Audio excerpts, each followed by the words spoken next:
Hola, bienvenidos a una nueva edición del ciclo de vida saludable de la Fundación Cañada Blanc en colaboración con la Real Academia de Medicina de la Comunidad Valenciana. Hoy estamos de enhorabuena porque tenemos entre nosotros al profesor Fernando González Candelas, que es catedrático de genética en la Universidad de Valencia e investigador en la Fundación Fisabio. El título de nuestra charla es Los misterios de las variantes y las mutaciones del coronavirus, porque el doctor González Candelas es un especialista en este tema. Fernando, bienvenido. Y, en fin, la primera de las preguntas que te queríamos hacer era sobre el lío este que está apareciendo ahora con las distintas variantes del coronavirus. ¿Nos puedes contar un poquito qué es esto de las variantes? Bueno, ante todo, muchas gracias por la invitación a esta serie de encuentros. Y bueno, sí, las variantes han llegado al panorama hace aproximadamente un año y es, digámoslo así, el producto natural de la evolución del virus y de cualquier otro organismo. Con el paso del tiempo se van acumulando mutaciones en el genoma de este organismo que les dan en ocasiones algunas propiedades diferenciales respecto de sus ancestros y de los linajes hermanos, y desde, como digo, aproximadamente un año han empezado a tener un interés que ha llevado a la Organización Mundial de la Salud finalmente a poner un poco de orden para cómo llamar a estas nuevas variantes, y por eso tenemos ahora el sistema de letras del alfabeto griego que van designando, que van diferenciando unas variantes de otras. Vale, y se dijo en principio que no iba a haber, que este virus no tendría muchas variantes, o no estaba claro si iba a tener muchas mutaciones, pero parece que se nos van a acabar las letras del alfabeto. ¿Cómo? Bueno, las letras del alfabeto es posible que se acaben, desde luego, pero discrepo de la interpretación que se dio a una propiedad conocida de los coronavirus. Los coronavirus tienen un genoma de ARN y la mayoría de los virus de ARN se caracterizan por una elevada tasa de mutación, órdenes de magnitud superior a la que observamos en organismos eucariotas, organismos cuyo genoma se basa en el ADN, a las de bacterias, también muy frecuentes como patógenos. Y lo que sucede con el coronavirus es que su sistema de replicación, de copia del material hereditario, puede corregir algo que los virus de RNA en general no pueden corregir. Esa corrección hace que su tasa de mutación sea inferior a la de los otros virus de RNA, aproximadamente 2 órdenes de magnitud menos. Pero una cosa es la tasa de mutación y otra cosa es la acumulación de mutaciones en un organismo cuya magnitud en cifras, en número de replicaciones en cada momento es prácticamente poco menos que inimaginable, es astronómica. Hay que considerar las replicaciones de cada partícula viral presente en cada individuo infectado en la población mundial.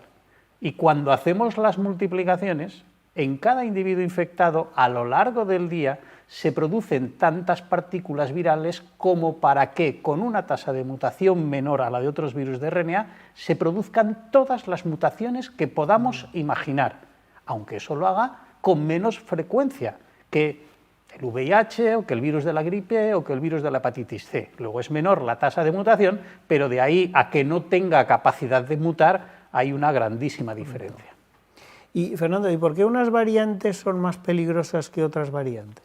Bueno, lo de la peligrosidad es uno de los criterios que se utiliza por la OMS para clasificar las variantes en, digámoslo así, 3 grandes grupos. Hay variantes de preocupación, variantes de interés y variantes bajo investigación, monitorización, bajo control. ¿Cuál es la diferencia entre ellas? Bueno, pues las 2 primeras corresponden a variantes en las cuales se ha modificado respecto de lo previo, de las variantes previas, algunas de las propiedades que la hacen interesante o preocupante, como son la mayor transmisibilidad, la posibilidad de escape vacunal, la posibilidad de que provoquen una infección más seria, de que haya más letalidad asociada con esas variantes, o alguna otra característica como el fallo en la detección con algunas pruebas diagnóstico que permitirían, digámoslo así, que pasasen desapercibidas. Todas estas propiedades van asociadas a mutaciones concretas.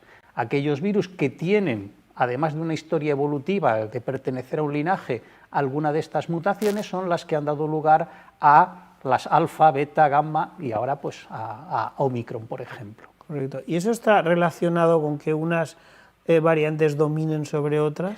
No necesariamente. La dominación de las variantes tiene que ver en buena medida con el estado de la epidemia, con el estadio de la epidemia. La epidemia ha ido cambiando, aunque a nosotros quizá no nos lo parece claramente, pero si consideramos cuáles han sido las medidas que hemos ido adoptando como población humana en su conjunto frente a al coronavirus, nos daremos cuenta de que la situación es radicalmente distinta durante el primer año de la pandemia, en el que no había más que medidas no farmacológicas y unos pocos tratamientos experimentales, a desde hace un año en el que el nivel de inmunidad que se han ido adquiriendo, sobre todo en las poblaciones de los países más desarrollados, ha ido aumentando tremendamente gracias a la vacunación. En la primera etapa, el virus, digámoslo así, tenía a su disposición una población amplia y además inmunológicamente naïf frente a este nuevo virus, con lo cual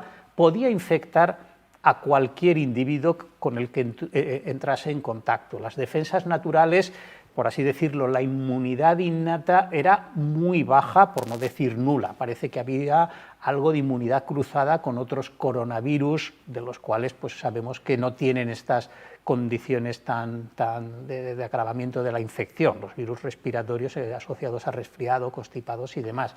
Y algo de inmunidad frente a ellos parece que existía, pero eso no evitó que el virus se extendiese facilísimamente. Las únicas medidas que funcionaran eran las medidas completamente no farmacológicas, de cierre doméstico y demás. Aislamiento. Desde entonces la situación ha cambiado. Ahora el virus se enfrenta o tiene la posibilidad de infectar a varios tipos poblacionales, caracterizados por niveles diferentes de inmunidad. Entendido. Con lo cual empezamos a observar alguna presión sobre el virus para favorecer aquellas variantes que pudiesen tener un cierto escape inmunológico. Yo creo que todavía la presión es débil, porque hay muchas personas, muchos posibles infectados que no tienen esa inmunidad y el virus pues, sigue escampándose fácilmente con ese grupo de la población. Pero a medida que el nivel de inmunidad,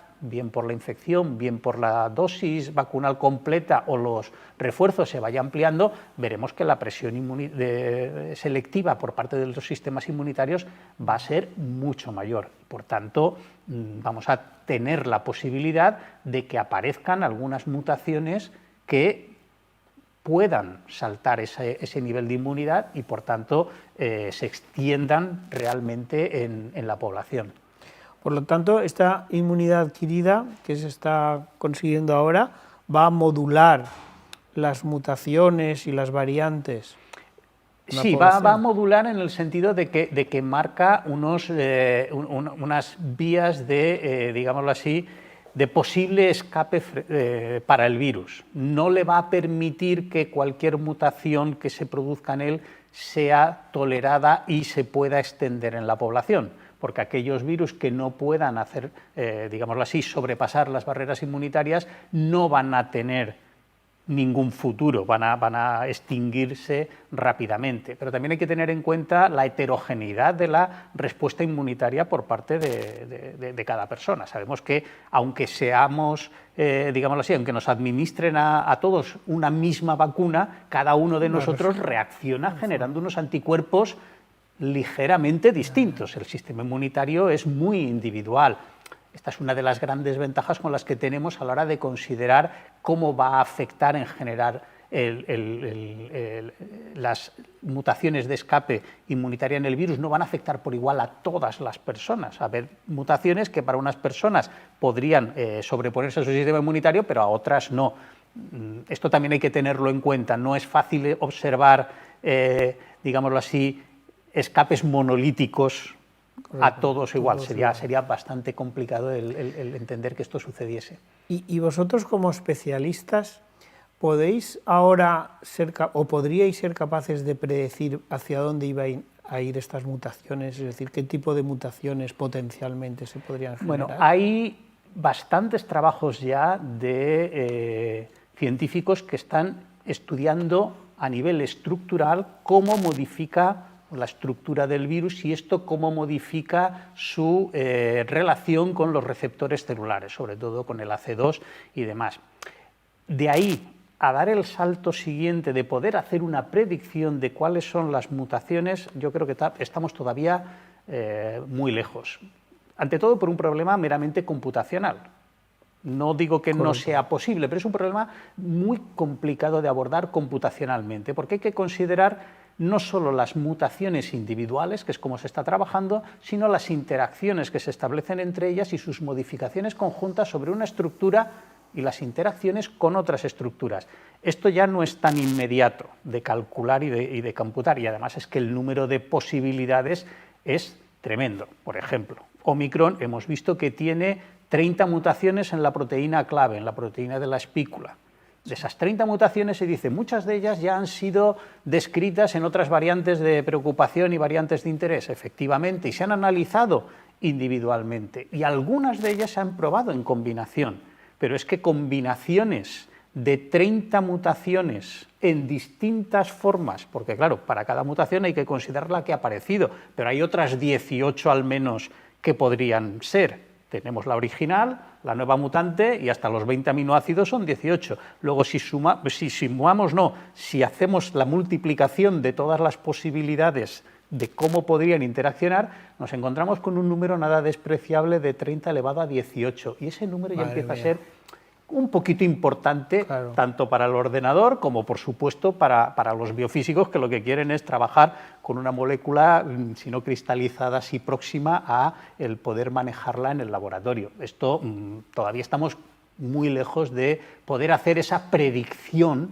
detallada. Aún así, como digo, hay algunos científicos que están trabajando en ello y bueno, tienen una idea de, sobre todo, por dónde pueden ir algunas de estas mutaciones. Pero no basta con decir puede aparecer tal mutación. El problema es que con qué va a venir, cuándo va a venir, con qué circunstancias epidémicas va a aparecer, esto va a influir notablemente en el destino de esa mutación. Oye, Fernando, ¿y qué le dirías a este amigo mío que tengo que dice, bueno, sí, mucho interés en diagnosticar y en describir todas estas mutaciones, pero a la hora de los tratamientos y a la hora de curar la enfermedad, ¿esto sirve para algo? ¿Qué les dices a estas personas? Sí que sirve porque tenemos que ver qué pasa con los tratamientos. Los tratamientos, desgraciadamente, tenemos unas experiencias bastante negativas con tratamientos frente a otras infecciones virales. El HIV y el AZT es el ejemplo que a todos se nos ocurre. En su momento pues parecía que podía ser la cura definitiva y al final vimos que el AZT tardó semanas, por no decir meses, en que el virus encontrase vías de escape.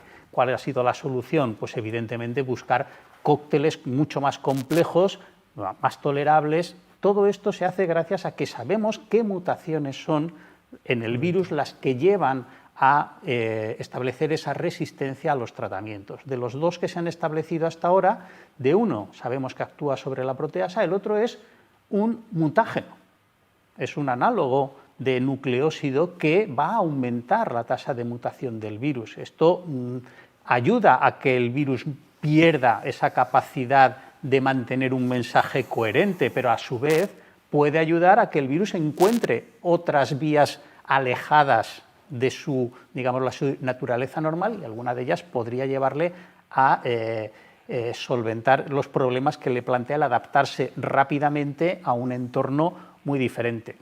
¿Para qué servirán? Pues entonces tendremos que hacer la secuenciación o hacer los diagnósticos igual que ahora se hacen para el tratamiento de los enfermos o de las personas infectadas con VIH, para saber con qué tratar sabiendo que eso no tiene, el virus infectante no tiene esas resistencias, esas mutaciones de resistencia a los posibles a la medicina personalizada, pero... Es una medicina personalizada, al fin y al cabo, es una medicina personalizada que en el campo de VIH está, vamos, súper establecida desde hace ya más de 10 años.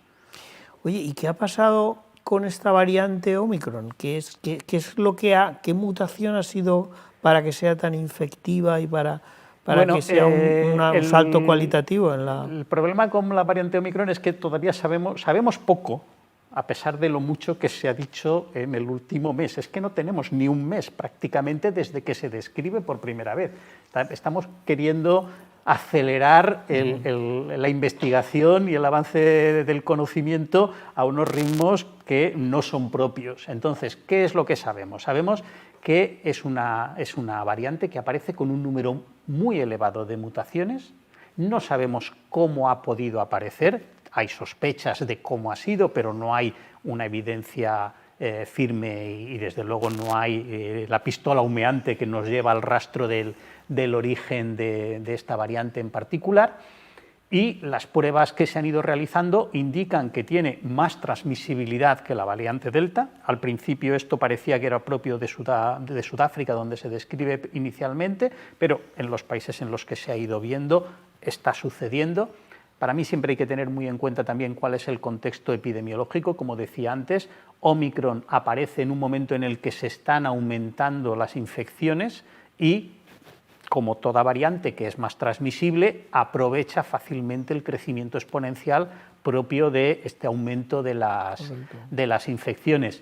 ¿Cuál de todas las mutaciones o qué combinaciones de las mutaciones que mantienen la espícula y quizás en alguno de los otros genes es la clave? Pues por el momento no lo sabemos. Sabemos que esa combinación está resultando muy exitosa a nivel de transmisión.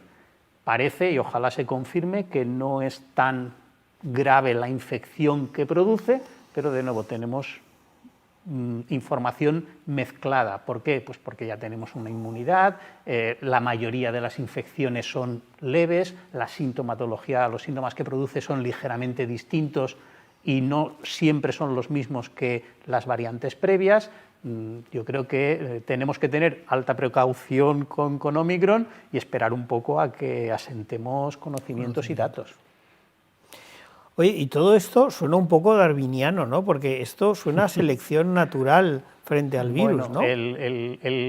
Los virus son, para mí, el mejor ejemplo de la evolución en acción o la evolución en directo, en vivo y en directo. Desde luego, a estas alturas, si hay alguien que pensaba que la evolución se limitaba a las extinciones de los dinosaurios y a cómo el hombre desciende de ese primate también parecido a un mono, pues estamos viendo que absolutamente que esto no es así. Esto es evolución de primera mano, en directo y transmitida por medios de comunicación que en la vida se habían planteado hablar de evolución del virus. No surge con ese término, pero es lo que estamos viendo, es la evolución del virus sobre el carácter, actuando con la selección natural, actuando sobre el carácter más importante para un virus, que es la transmisión.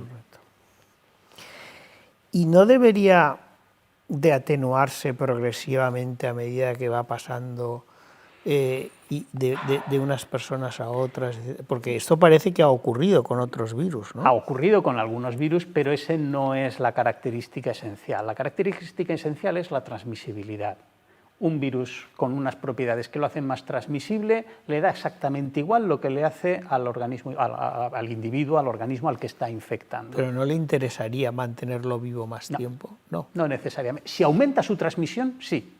O sea, si con eso consigue que aumente la transmisión, sí. Y eso será el carácter que se esté seleccionando indirectamente, una mayor transmisibilidad por atenuación de digámoslo así, de los efectos, puede llevar a esa atenuación. Pero en la historia de las epidemias víricas, no solo en humanos, sino en otros animales y en plantas, hay ejemplos tanto de atenuación como de no atenuación, incluso de mayor virulencia, simplemente por lo que digo, porque cuanta más transmisibilidad, una vez el virus se ha transmitido, lo que le haga al organismo infectado previamente le trae sin igual. es muy parecido a lo que sucede en todas las especies de animales, plantas, con el envejecimiento. Nosotros sabemos que una vez pasa la edad de reproducción, la selección natural deja de actuar y a partir de ahí empieza a haber todo un deterioro. Y el profesor Viña, que nos está escuchando, supongo que estará muy de acuerdo con esto. A partir de ahí empieza a haber un deterioro de todo tipo de funciones, porque la selección natural ya no le preocupa, ya has dejado de descendencia. Con el virus, el dejar descendencia es transmitirse a un nuevo hospedador. A partir de ahí, ¿te curas? Encantado. ¿No te curas? No es mi problema. Bueno, Fernando, entonces, después de todo esto que nos has explicado a ver, concretando un poquito, ¿las vacunas siguen siendo útiles pese a estas nuevas mutaciones? ¿Debemos seguir vacunándonos? Vamos a ver, las vacunas siguen siendo eficaces frente a las distintas variantes del virus, eficaces para lo que fueron diseñadas y pensadas desde un primer momento, que es para evitar la infección grave, para evitar las hospitalizaciones, los ingresos en UCI y el fallecimiento de muchas personas que son infectadas por el virus. Lo que no sirven, porque no están pensadas para eso, es para evitar que una persona vacunada tenga una infección en vías superiores, en las vías de entrada del virus, y luego no progresa, pero puede transmitirlo con menor carga viral, con menor facilidad a otras personas. Y eso es una, digámoslo así, observación que tenemos ya vista, no con Omicron, ni con Delta, sino con las primeras variantes desde que la población empieza a estar vacunada. Dicho lo cual, incluso con variantes con cierto escape inmunitario como es Omicron, se ha visto que la infección grave está muy protegida por la vacunación. Y eso es una observación que parece que se está confirmando con datos de muchos países. Lo que tenemos claro es que no vamos a cortar las cadenas de transmisión solo con la vacuna, ni con la vacuna en dosis normal, ni con la vacunación en reforzamiento, refuerzo, con dosis de refuerzo. Por ahora, además, se está trabajando siempre con una formulación vacunal que responde a la secuencia del virus original. Es como si dijésemos el primer virus, coronavirus SARS-CoV-2, que apareció en Wuhan, en China. Llegará un momento en el que las compañías farmacéuticas se van a tener que plantear una reformulación de esa vacuna, generar una nueva fórmula que responda a las variantes que estén circulando con amplitud en la población en este momento. Algo muy parecido a lo que se hace todos los años con la vacunación de la gripe. Exactamente igual. ¿Por qué? Pues porque hay ya una gran distancia antigénica, no tan grande como la que se encuentra cuando hay un nuevo salto en gripe, pero sí respecto de lo que había inicialmente, y las vacunas pueden perder una cierta efectividad, sobre todo a nivel de anticuerpos. No tenemos todavía, ni mucho menos claro, qué es lo que sucede a nivel de la respuesta inmune celular, que es la importante a largo plazo. Esto no se nos puede olvidar. Y también tener consciente de que mientras no tengamos vacunas que actúen a nivel de mucosas y disparen la inmunidad en mucosas, los IgAs y demás, no podremos cortar la transmisión del virus al nivel que nos gustaría, al nivel de que el virus deje de circular.